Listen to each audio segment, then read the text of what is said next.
झनक ऊपर बहुत बड़ी मुसीबत आ जाती है क्योंकि अनिरुद्ध सारी सच्चाई को तो एक्सेप्ट करता ही है, लेकिन अब सबकी नजरों में भी झनक वांटेड बन जाती है। और हाँ, कहीं ना कहीं प्रॉब्लम्स इस कदर क्रिएट हो जाती है ना कि अब चीजें उसकी बेइज्जती करने लगते हैं बड़े समाज के बीच में, तो तमाशा बहुत ज्यादा क्रिएट हो जाता है। खैर बात करें एपिसोड की स्टार्टिंग की, तो एक सी होती है। यहाँ पे झनक खुद को बचाने के लिए अनिरुद्ध को फंसा देती है, बल्कि वो साफ साफ ये बोल देती है कि ये शूटिंग के लोकेशन पे आए हुए थे, आप जो पूछना है इनसे पूछिए। अब अनिरुद्ध तो बताता नहीं है क्योंकि वो कोशिश करता है कि जितनी भी गलत सलत बातें हैं ना उसको जानबूझ करके दबा करके रख दिया जाए ताकि कोई तमाशा ना क्रिएट हो। लेकिन जब हद से बाहर हो जाती है तो उस बाद में एक्सेप्ट करना ही पड़ता है कि हाँ मैं गया था क्योंकि झनक पहली बार वहाँ पे गई थी और शायद वहाँ पे कुछ भी हो सकता था और ये मेरी जिम्मेदारी थी, तो मुझे जाना वहाँ जरूरी था। अभी बातें जाने के बाद में घर वाले भी शौक रह जाते हैं कि अरे तुम झूठ बोल करके मतलब चले गए, एक बार बताना भी तुमने सही नहीं समझा। तो बोल देता है कि मैं नहीं बताया क्योंकि आप लोग पैनिक हो जाते हैं। लेकिन भाई अब झनक बोलती तो फिर आप मेरे पे की सवाल उठा रहे थे, आपने मेरी मॉम को क्यों गलत गलत बोला। अब ये सारी बातें बोल करके ना वो अनिरुद्ध को बहुत खरी खोटी सुनाती है। वो इतना ही नहीं रुकती बल्कि वो अनिरुद्ध की मॉम की भी बेइज्जती कर देती है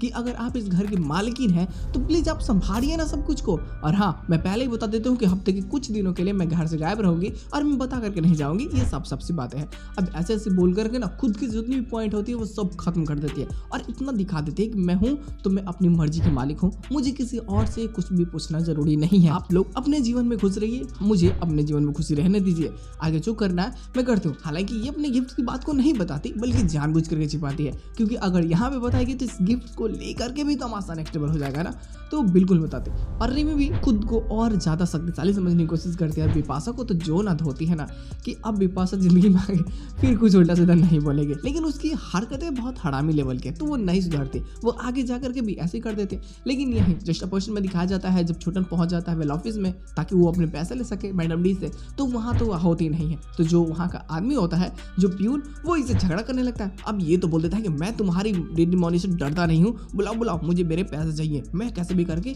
आज अपने सारे पैसे लेकर के जाऊंगा। अब जब डेडी मॉनी सामने आती है ना तो इसकी तो फट जाती है, बेचारा इतना डर जाता है कि अरे डेडी मॉनी मेरे पैसे दे दो। तो साफ बता देती है कि भाई मेरे स्कूल का उसूल ये है कि 3 महीने तक हम क्रेडिट बुक लेते हैं, पढ़ते हैं पढ़ाते हैं, उसके बाद हम पेमेंट करते हैं, अगर आपको दिक्कत है तो लेके चले जाओ। लेकिन ये जानबूझ कर कब तो तू कर नहीं सकता ना, क्योंकि इसको पता है कि भाई ये जेठो को जानती है, कांड करवा देगी अगर कुछ भी हो गया तो बोलता है कि ठीक है प्लीज प्लीज मेरे घर में फंक्शन है। फिर वही इमोशनली ब्लैकमेल करने लगता है कि मतलब मेरे भतीजे का आशीर्वाद सेरेमनी है। फिर उसको पता चलता है कि अरे आशीर्वाद सेरेमनी तो जेठू के भी नाती का है। तो फिर तालमेल जुड़ती है तो पता चलता है कि ये कोई और नहीं बल्कि उनका ही लौंडा है। अब खैर देखो दिल्ली मन इतनी बेवकूफ़ नहीं है जो इसकी बातों में आ जाए, तो सारी बातें उसे पता चल ही जाते। लेकिन वही घर में कुछ टाइम बाद पूरी आशीर्वाद सेरेमनी को लेकर के तैयारी होने लगती है, सारे गिफ्ट्स आ जाते हैं। लेकिन यहाँ पे जो छोटे मोटे काम होते हैं वही जनों को दिए जाते हैं, लेकिन जो महंगे सामान होते हैं, जो महंगे गिफ्ट होते हैं, वो भी भाषा संभालने लगते हैं। अब इस बात को जानने के बाद में ना झनक बहुत ही बौखला जाती है। उसको लगता है कि आप लोगों की नजरों में मैं अभी भी गलत हूँ ना, आप लोग को ये लगता है कि मैं ये सारे सामान चुरा लूंगी, क्या आप लोग मेरे बारे में अभी भी यही सोचते हैं? तो यही ना लगे हाथ अब और कस के धो देती है तनुजा को। अब तनुजा तो साफ बोल देती है कि देख भाई हम बाहर के किसी भी इंसान पे भरोसा नहीं कर सकते और आने वाले गेस्ट या किसी को भी घर के गहने या फिर घर के नौकर के सामने गहने नहीं खोले जाते, तो प्लीज तुम अपने काम से काम रखो और ये गहने तुम्हें नहीं संभालने। अब तो ये और ज्यादा भड़क जाती है क्योंकि ये कहीं ना कहीं घर वाले बेइज्जत कर रहे होते हैं कि आखिर तुम्हारी बहन की शादी है तो तुम क्या गिफ्ट दोगे। ओहो तुम्हारे पास तो पैसे भी अब आ चुके हैं, बट फिर भी जनक तुम क्या गिफ्ट दोगे।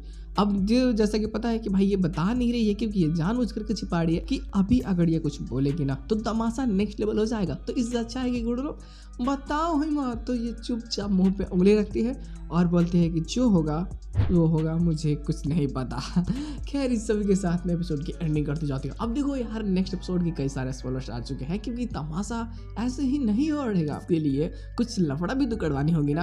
अब होता दरअसल ये कि भाई आशीर्वाद सेरेमनी है, एक एक करके सभी लोग सामान देते हैं, लेकिन कहीं ना कहीं अनिरुद्ध भी दुखी होता है, झनक भी दुखी होते हैं और जो घर में कांड हो जाता है ना कि भाई पूरी सारी कांड किताब जो किताब होती है वो सब खोल के रख देती है अप्पू और दोनों के ही दिल के फीलिंग्स एक दूसरे से बोल देती है कि तुम दोनों एक दूसरे से प्यार करते हो, सिर्फ ईगो के चक्कर में तुम दोनों एक दूसरे को एक्सेप्ट नहीं कर रहे हो। तुम दोनों प्लीज एक दूसरे की कड़ी बचाओ और तुम दोनों एक दूसरे का साथ दो। अब ये बातें सुनने के बाद में तो भाई उनके दिल में तो प्यार बढ़ ही जाता है और वो सोचते हैं कि शायद अब्बू सही भी बोल रही है, लेकिन उससे पहले घर वाले हल्ला करने लगते हैं कि जनक जल्दी चलो जल्दी चलो चलो लेट हो रहा है। अब ना चाहते हुए जनक जल्दी जल्दी करने लगते हैं, लेके चले जाते हैं। हालांकि कुछ चीज़ें इसके घर पे ही छूट जाती है, बट फिर भी ये लेके गई होती है। अब हो सकता है कि जो इसका रिंग हो वो घर पे छूट जाए फिर लेकर के जाए, ये थोड़ा सा मिस्ट्री बन जाती है, क्योंकि यहाँ पे तो हल्ला करने के बाद में तुझे जिंदगी निकल जाती है। लेकिन आशीर्वाद सेरेमनी में बात करें जो बीटीएस आए हुई हैं, तो वहाँ पे तमाशा ये होता है कि इसकी जो भी अंगूठी होती है ना वो बहुत छोटे मोटे होते हैं, और ये घर की मेड है, तो ये अगर घर के किसी इंसान को इतनी बड़ी गिफ्ट दे रही है तो लोगों के नज़रों में ये तो लाजिम है। अब ऐसा होता भी है, वो लोगों के नज़रों में आ जाते हैं। हालांकि कुछ लोग तो उसको पहचान जाते हैं कि अरे इतना तो रिसेंट एड शूट किया है और ये तो बहुत पॉपुलर हो चुकी है, जगह जगह होर्डिंग लग चुके हैं शहर में।